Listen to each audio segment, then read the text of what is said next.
Розповідаю про книжкові покупки. Це я випадково зайшла в магазин «Книжкові збірки» на Золотих Воротах. Це книжковий саме нон-фікшн література, тобто художньої літератури там немає.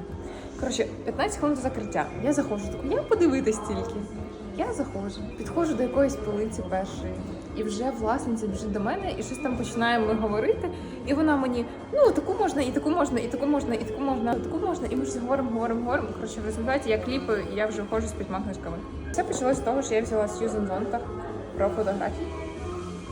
Я нічого не читала Сьюзен Зонтаг. Лише один раз я була на філософських читаннях в мистецькому арсеналі, і ми читали уривок Сьюзен Зонтаг, спостерігаючи за болем інших, щось таке. Ця книжка солдат, я її не знайшла ніде, тому я не прочитала всю книжку, я тільки прочитала цей уривок, і мені сподобалось. І взагалі це було в контексті нашої війни, оскільки ми постійно сприймаємо війну через ці картинки. Дуже багато фото з передової, фото страждань, болю, втрат і так далі. А ми вже не сприймаємо цей біль ніяк, тому що концентрація цих фото, там 30 в день, умовно, ми їх бачимо. Про це була та попередня книжка, а ця просто про фотографію. Я ще нічого не знаю, бо я її не читала. Next книжка. Як ми бачимо, Джон Беджер. Вона взагалі скрізь sold out, тільки в збірці є. Я не знаю, може вже й немає. Це із Publishing. Я дуже давно хотіла купити цю книжку. Я не знаю, точно про що вона. Після того, як я сказала, що я хочу про фотографію від Сьюзен Зонтаг, то мені власниця збірки порадила Беджера, як ми бачимо, і про погляд. Отак. Це всі дві книжки від East Publishing. Мені, в принципі, таку літературу складно читати. Ось нещодавно дочитала «Культура в підмурках громадянського суспільства» від East Publishing. І, чесно, мені було трошки складно. Це було про важливість культури для існування взагалі суспільства і творчості так само, оскільки творчість і культура, в принципі, забезпечують, не знаю, якусь життєдіяльність суспільства, а без них воно розпадеться. Найбільше мені сподобалося ці роздумування про те, наскільки ж насправді культура і творчість важливі, а ми їх недооцінюємо, нехтуємо. Коротше, культура – наше все. Перше – це Шевельов. Там було в них три книжки Шевельова. Я про нього знаю лише від Забушко, тому що Забушко багато говорила про те, що Шевельов на неї дуже повпливав. Мені власниця збірки сказала, що це початкова книжка, тобто в них там було 3 книжки Шевельова. Вона сказала, що по рівнях складності почати треба з цієї. І ще я там взяла ось таку книжку. Це взагалі перша, яку вона мені дала. Ось, це про есеїстику. Я її взяла чому? Тому що бачила багато знайомих імен.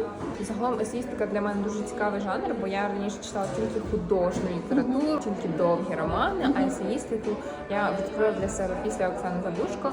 Хотіла почитати більше саме про цей жанр. Просто коротка форма. Мені останнім часом чомусь більше подобається. Щодо Оксани Забушко. Я дочитала її теорію українського сексу, чи дослідження українського сексу, чи теорію дослідження українського сексу.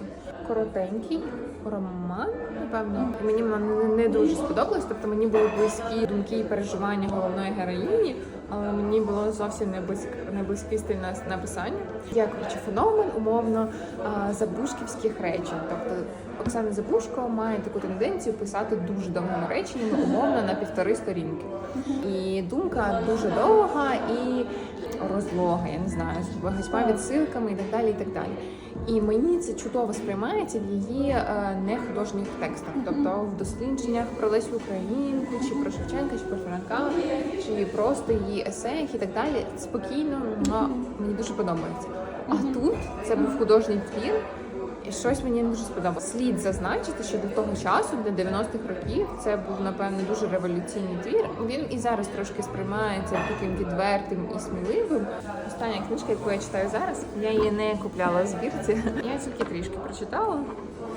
От тільки. Це художній твір, можливо, якимось боком трошки схоже на Атланту справи в плечі, якщо читав. А тут більше просто про 2 відлюдників, або, скоріш за все, людей, які хочуть бути самотніми і самопоглинуті, і вони такі дуже самопоглинуті, але одночасно вони суперрозумні, інтелектуали, генії. І вони якимось надзвичайно нереалістичними чином знаходять один одного і стають парою. Ну, я тільки початок прочитала. Мені подобається читати про якихось дуже розумних людей, які в парі існують і якось один одного доповнюють. двоє, пара проти всього світу, щось таке. Одночасно в парі один одного настільки розуміють, дуже гармонійно існують, що в принципі типу їм цей зовнішній світ не дуже то потрібен. Та я розумію, що це не дуже здорова модель, якщо в реальному світі розглядати, але я саме таку модель дуже романтизую в своїй голові, і мені вона подобається. Тому мені про таке дуже цікаво читати. Розповіла.